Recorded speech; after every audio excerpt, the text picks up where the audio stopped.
Ako, may pagkukulang sa kanya. Halos patayin ko na yung dati kong asawa. Ano pang kulang, Rebecca?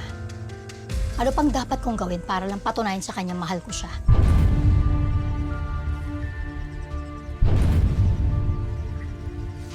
Baka hindi yan ang hinahanap ni William.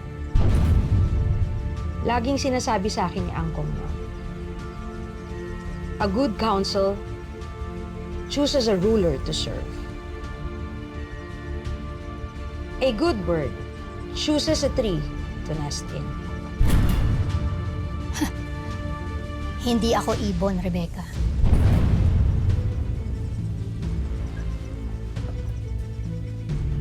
Naghahanap lang siguro si William ng katuwang sa buhay.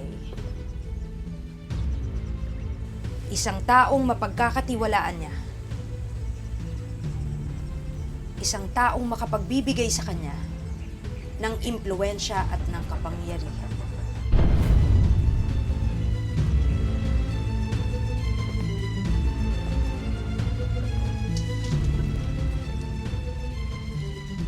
Sa tingin mo, ikaw ba yun?